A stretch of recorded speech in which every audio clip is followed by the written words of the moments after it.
Nabi lahir 571 Masehi. Ya. Umur 40 dapat wahyu. Berarti 611. Itu. Kemudian umur 63 Nabi wafat. Ya.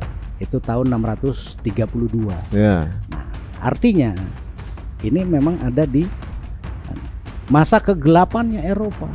Oh. Apakah mereka menghilang? Enggak. Mereka tetap menjaga dan memelihara kan, tradisi kuno. Nah, mereka ini kan keturunan Romawi kuno hari ini yang namanya Black Nobility atau bangsawan hitam ini. Romawi jadi melegalkan Apa tuh? agama Kristen yang tadinya nih dikejar-kejar. Di tahun 325 itu diadakan konsili di Nikea atau Nicea gitu. Ini datang patriark untuk menentukan gitu. Kristen ini seperti apa sih? Oh, jadi antar manusia berdiskusi untuk menentukan Kristen seperti apa? Bukan dari kitabnya begini, ayo kita lakukan kayak gini. Enggak.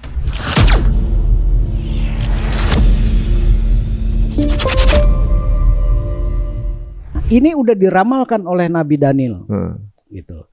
Bahwa nanti gitu setelah periodenya Nebukadnezar yang disimbolkan dengan emas gitu. Nah, yang berikutnya itu perak. Siapa nih? Persia. Kemudian perunggu. Siapa nih? Yunani. Kemudian besi. Nah, ini baru Romawi. Setelah Romawi apa? Nah, disebut di situ besi dan tanah liat. Gitu. Siapa tuh bisa tahu? Nah, inilah kemudian jadi keturunannya mereka. Nah, jadi itu buahnya Nabi Daniel tuh. iya. Selesai itu sampai Romawi runtuh, Romawi Barat kan jatuh di tahun 476 Masehi. Ya. Jadi sebelum Nabi. Ya. Belum Nabi lahir nih. Jauh nih. 476 Masehi itu Romawi Barat jatuh. Romawi Timur udah ada di Istanbul. Konstantinopel udah ada, udah berdiri. Nah, tapi Romawi Barat yang sebagai pusat awalnya, nah itu udah runtuh di tahun 476. Nah, disinilah kemudian kan mulai mereka masuk ke Dark Age, abad kegelapannya Eropa. Nah, terpecah-pecah menjadi kerajaan-kerajaan kecil. Nah, mereka inilah yang kemudian menjadi bangsawan-bangsawan yang hari ini dikenal sebagai Black Nobility, bangsawan hitam. Nah, bangsawan hitam itu siapa aja? Nanti teman-teman bisa searching. Ada Borgia, Medici, Farnese, Gaetani, Pampili, Orsini, Colonna. Ini juga banyak. Kan nama-nama Italia ya? Iya, kan Romawi. Oh iya benar. Roman ya. Iya. Nah, mereka ini itu yang terus turun temurun gitu. Itu menjaga tradisi Romawi. Gitu. Itu di era Dark Age itu kan lagi kelahirannya Islam tuh kan? Betul. Di era mereka Dark Age, iya, mereka Islam lahir ya. Iya, mereka lagi gelap. Terus kemudian membawa pencerahan di ilmu pengetahuan. Kalau nggak salah itu kan? Iya, Islam itu Nabi lahir tahun 571 Masehi. Oh, mereka runtuh 476. 476. Oh iya, dia runtuh dulu, Orkasir runtuh. Iya. Islam lahir. Nabi lahir 571 Masehi. Umur 40 dapat wahyu. Ya. Dapat wahyu berarti 611. Itu. Kemudian 23 tahun. Nah, umur 63 Nabi wafat. Ya. Itu tahun 632. Ya. Nah, artinya ini memang ada di Masa kegelapannya Eropa. Oh. Apakah mereka menghilang? Enggak. Mereka tetap menjaga dan memelihara kan, tradisi kuno. Nah, mereka ini kan keturunan Romawi kuno hari ini yang namanya black nobility atau bangsawan hitam ini. Gitu. Nah, semua masih bisa dilacak. Semua masih bisa dilacak. Seperti yang saya sebutkan tadi, kan, ada Farnese, ada Colonna, ada Chigi. Kalau Borgia nih, ini dari Spanyol, gitu. Borgia Spanyol. Nah, kemudian juga ada kaum Borjuis itu di situ dong. Iya, ada Breakspear, ini dari Inggris. Oh. Nah, jadi bangsawan-bangsawan hitam ini, kemudian mereka menguasai Roma, kemudian menjadikan anak-anak mereka, keluarga mereka, saudara mereka untuk jadi paus. Oh, mereka yang kriat itu. Nah, tahun berapa itu? Nanti di sini itu ada beberapa. Nanti di sini disebutnya mereka papal bloodline. Kalau di sebentar kok. Jadi paus sendiri juga lahirnya udah ratusan tahun setelah Yesus meninggal dong. Iya. Jadi bukan originally memang ajarannya Yesus misalnya karena dia sahabatnya terus kemudian jadi paus gitu. Enggak, bukan? Oh, enggak. Itu dilantik ratusan tahun setelah meninggal dong. Iya, jadi memang itu perjalanannya panjang. Jadi kalau bicara patriark, itu kan awalnya ada 5. Jadi ada di Yerusalem, ada di Iskandaria, ada di Antioquia, ada di Konstantinopel, ada di di Syria apa namanya tuh satu lagi. Jadi ada 5. Awalnya ini. Nah, ini nggak ada ortodok, nggak ada. Ya. Gitu. Ini masih satu awal gitu. Jadi ada 5. Nah, kemudian kan terjadi perpecahan. Kemudian jadi banyak denominasi. Dalam perjalanannya, ini belum nih. Dalam perjalanannya kemudian Romawi jadi melegalkan apa tuh? Agama Kristen yang tadinya nih dikejar-kejar, dibunuh gitu ya. Dibunuh. Nah, jadi ya kalau bahasa politiknya mereka dianggap sebagai apa? Subversif. Radikal gitu, radikal. Jadi sebelum Islam lahir, justru yang diburu adalah Kristen. Oleh Romawi. Iya. Karena mereka menyembah pagan. Iya. Kemudian Kaisar Konstantin melegalkan itu. Bahkan dia, nah ini masih simpang siur apakah dia masuk Kristen atau enggak gitu. Tapi yang jelas Kristen udah dibolehin. Boleh. Di era itu ya. Iya. Nah, kemudian di tahun 325 itu diadakan konsili di Nikea atau Nisea gitu. Nah, ini datang patriark untuk menentukan gitu. Kristen ini seperti apa sih? Oh, jadi bentukan Kristen bukan dari kitabnya, makanya langsung dijadiin itu. Mereka ini antar manusia berdiskusi untuk menentukan Kristen seperti apa, bukan dari kitabnya begini, ayo kita lakukan kayak gini. Enggak. Kalau dalam Islam kan gini, semua peraturan dalam Islam itu kan harus diambil dari sunnah dan hadis. Sunnah, Quran dan hadis. Nggak boleh keluar dari situ kan? Iya. Kalau ini kan banyak banyak kepentingan, penafsiran dari berbagai pemukanya gitu. Jadi Tuhan ini kalau bahasa kita nih apa nih, Tuhan 3 gitu kan. Jadi nanti ini di kalangan Kristen itu ada pengikut Arian. Arian tuh kayak white supremacist ya, kayak pengikut Arian, ada pengikut yang lain. Nah, ini akhirnya yang lebih menguntungkan kepentingan Romawi yang mana? Oh, jadi dari dulu udah menguntungkan kepentingan elit lah. Itulah yang diambil. Nah, tapi setelah tahun 325 itu kan, justru malah kesananya kan malah Romawi merosot. 476 dia runtuh. Nah, setelah dia runtuh, kan, orang-orang Romawi ini kemana? Nah, mereka menyebar, tetapi tetap memelihara tradisi budaya Romawi lama. Nah, keturunan-keturunannya inilah kemudian sampai sekarang eksis. Begitu. Tapi kan di era setelah Nabi itu kan lama itu kan dikuasai Islam 3/4 dunia sama kerajaan-kerajaan Umayyah, Abbasiyah itu kan lahir di era-era itu. Kemana dia? Ilmuwan di era itu kan. Kemana dia? Ya udah mendem. Di era. Jadi gini, ketika mereka sedang dalam posisi turun, Nabi lahir membawa risalah akidah yang lurus ya kan. Ya.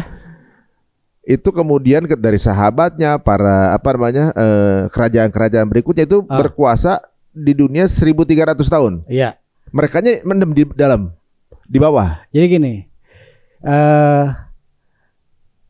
kekhalifahan Umayyah setelah Nabi wafat ini kan masuk melalui Spanyol, Gibraltar. Jabal Torik. Jabal Torik itu jenderalnya tuh Jabal Torik jadi Gibraltar. Gibraltar. Masuklah ke bumi Spanyol. Andalus. Nah, Andalus ini siapa yang berkuasa? Yang berkuasa itu Visigoth. Ini bangsa Gotik. Asal dari situ Gotik. Visigoth ini West Goth. Ini Goth Barat.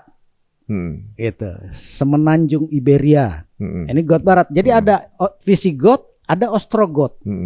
Kalau Ostrogoth itu di Eropa Timur. Gitu. Nah, inilah yang ditaklukkan oleh Tariq bin Ziyad. Tahun 800 begitu mau nembus Prancis dipatahkan oleh Karel Martel.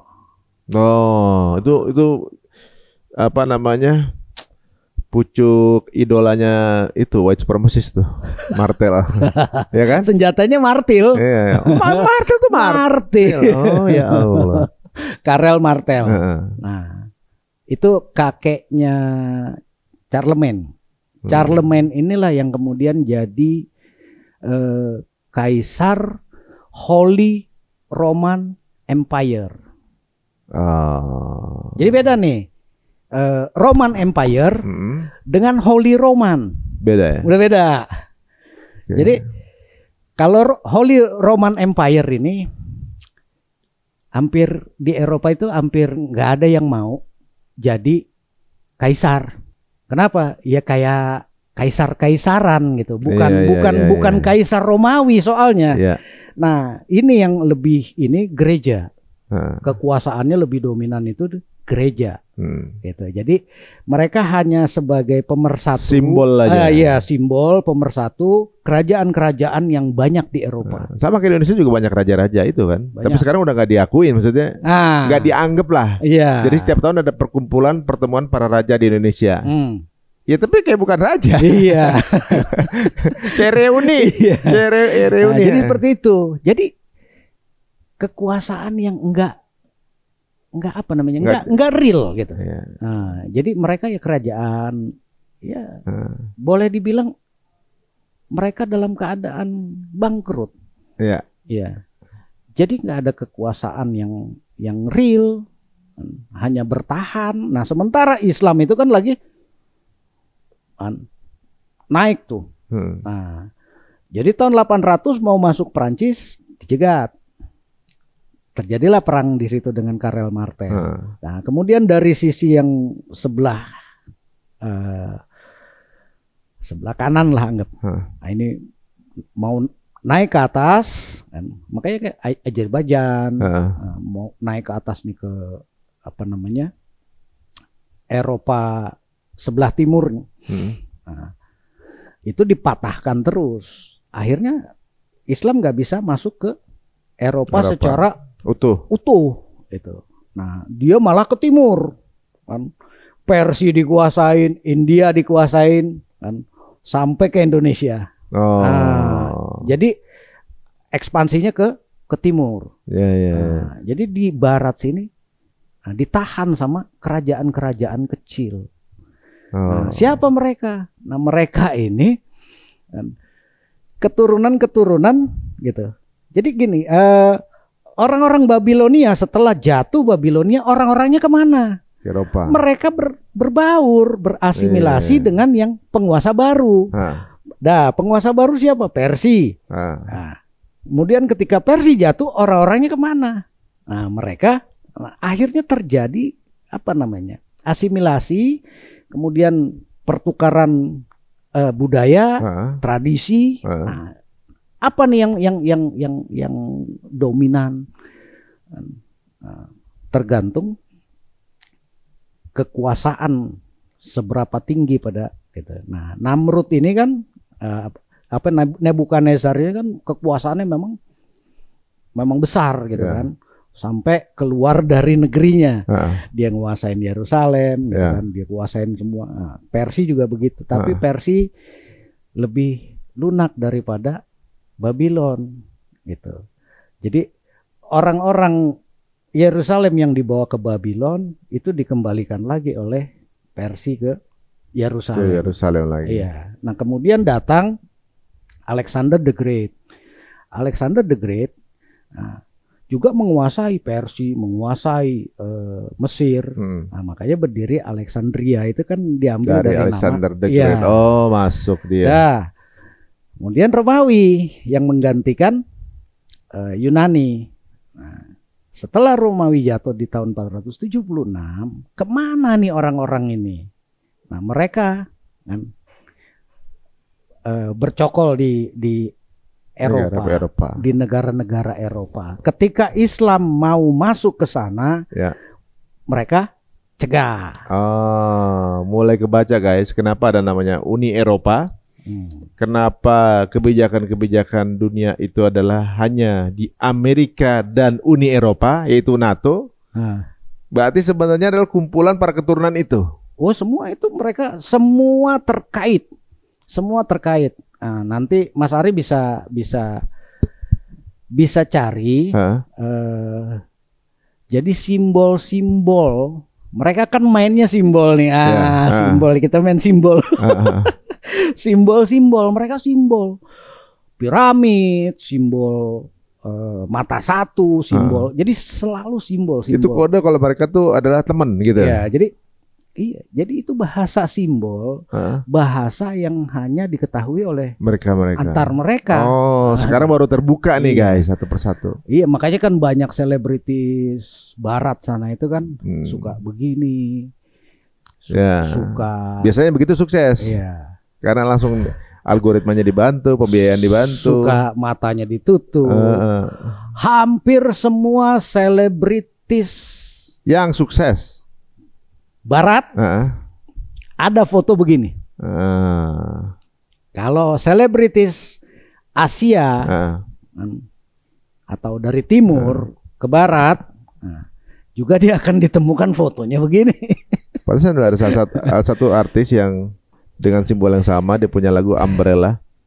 Itu Umbrella lagunya ada sedikit kata kiasan. Come to my umbrella, Ella gitu. Maksudnya Ella itu Tuhan kan.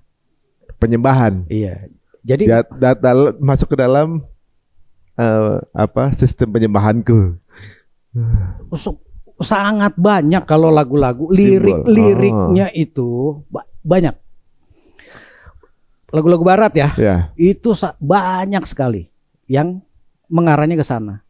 Ya termasuk lagunya Michael Jackson. Banyak. Tinggal telusurin, nanti ketemu semua. Nah, yang saya penasaran begini nih, ini kan mereka ini dalam keadaan lagi kalah lah. Ibaratnya mereka nih berkumpul di Eropa segala macam gitu. Kemudian kan ketika di Islam lahir, dinasti-dinasti tinggi nih, Umayyah, Abbasiyah, Ottoman, itu tinggi tuh. Maksudnya jadi mulai menguasai dunia. 476 runtuh. Romawi runtuh. 476 mereka masuk ke abad ke-8. Ini kan dari tahun 476, anggap tahun 500 Masehi sampai 1000 Masehi. Ya, sampai 1300 lah. Ini abad ke-8 nih mereka. Oke. Nah, bahasa ininya kita sebut aja bangkrut. Nah, iya, oke. Sementara Islam lagi naik. Iya. Itu ditemuin banyak sains ilmu pengetahuan. Islam lagi kaya. Ya, benar. Apa yang harus dilakukan oleh mereka? Mereka bersatu. Kemudian terjadilah tahun 1095 Perang Salib. Oh, itu awal. Jadi perang salib itu awal-awal kebangkitan mereka. Ingin merebut kembali kejayaan penguasaan dunia. Iya, mulai dari situ Perang Salib 1099 Yerusalem direbut oleh mereka. Berarti sejak Sayyidina Umar merebut kembali Yerusalem, direbut lagi oleh mereka nih. Betul. Di perang salib. Oh. Di tahun 1099. Oke. Tapi direbut lagi oleh Sultan Salahuddin Al-Ayyubi di tahun 1187. Our hero, guys. Itu ada di film Kingdom of Heaven. Nah, kenapa jadi film itu? Ini awal ceritanya. Nah, kemudian terjadi perang-perang yang berikut. Ya. Sampai perang salib yang ke-9. Nah, nggak pernah menang lagi. Menang cuma 1 kali ketika merebut Yerusalem itu tadi. Jadi mereka sebenarnya jarang menang. Enggak. Menangnya sekali, kerebut lagi sama Salahuddin. Kita kadang di situ beranggapan bahwa Islam menang. Padahal kalau kita perhatikan lagi, mereka melahirkan yang namanya Knight Templar. Dari perang salib lahirlah Knight Templar. Sebentar kok, saya pernah dengar begini. Ini asumsi aja sih, bisa benar bisa salah ya. Knight Templar itu dikiaskan sebagai kesatria yang akan membangun tempel. Iya. Kuil lagi. Iya. Tapi sebenarnya mereka mendampingi perang salib. Salib kan Kristen ya. Perang salib kan Kristen nih. Knight Templar ini kan berarti Yahudi dong. Ya, kan dia bervisi ini membangun tempel lagi nih. Bait suci lagi. Jadi sebenarnya ini kelompok Yahudi yang kemudian bersiasah untuk bersama. Jadi gini, kalau Yerusalem itu kan hari ini apa? Tempat suci 3 agama. Oke. Yahudi, Nasrani dan Islam. Gitu. Jadi orang Kristen pun menganggap itu sebagai tempat sucinya mereka. Oh iya. Orang Islam menyebutnya Masjidil Aqsa gitu. Orang Yahudi juga itu. Tempel. Iya. Melihat itu sebagai kuil Solomon. Kuil Solomon. Gitu. Jadi Solomon Temple. Iya. Dalam perjalanannya setelah perang salib, yang lahir apa dari situ? Knight Templar. Nah, Knight Templar ini kemudian dia bisa membangun kekayaan yang sangat besar. Siapa sebenarnya Knight Templar? Kok dia bisa bangun kekayaan? Nah, padahal kan lagi bangkrut itu. Iya, jadi secara keseluruhan Eropa ini kan abad ke-8. Ya. Mereka sumber dayanya minim, banyak perampokan, banyak penjarahan. Gitu. Dan namanya abad ke-8 kan. Jadi digagas perang salib itu, kemudian yang berbekas di situ adalah Knight Templar. Knight Templar ini dia bertugas untuk membantu para peziarah dari Eropa ke Yerusalem. Oke. Umroh lah. Mereka umroh juga ke Yerusalem. Iya, umroh. Soalnya di sana ada namanya Church of Holy Sculpture. Ya kan? Iya, umroh lah. Umroh ya. Nah, dalam perjalanan kan keamanannya kan nggak terjamin. Ya. Ada perampokan, ada kejahatan. Jadi diamankan oleh Knight Templar. Apa yang dia lakukan ini menimbulkan simpati dari masyarakat Eropa, raja-raja Eropa, sehingga dia disumbang, diberikan aset, baik itu tanah di Eropa. Nah, ini kemudian jadi aset dia. Nah, ketika mereka terusir habis dari Yerusalem, Apa yang bebekas di situ? Knight Templar kaya raya. Udah kan? Nah, Knight Templar tahun 1307 ini diberangus oleh Raja Prancis, Raja Philip keempat. Ya. Dapat dukungan dari Paus. Nah, tapi apakah habis Knight Templar? Enggak. Dia sudah mengumpulkan asetnya atau bercokol di Swiss. Kemudian juga di Skotlandia. Nah, kemudian Skotlandia ini karena ini apa namanya? Tentara salib juga. Jadi Raja Skotlandia, Robert the Bruce itu salah satu pejuang perang salib. Kemudian di Inggris ada Richard Lionheart. Itu yang ketemu dengan Sultan Salahuddin Al-Ayyubi. Ini juga tentara perang salib. Guys, Gitu. ini sedikit terkat di sini sebentar ya. Richard the Lionheart itu adalah sosok yang ada di film Robin Hood. Robin Hood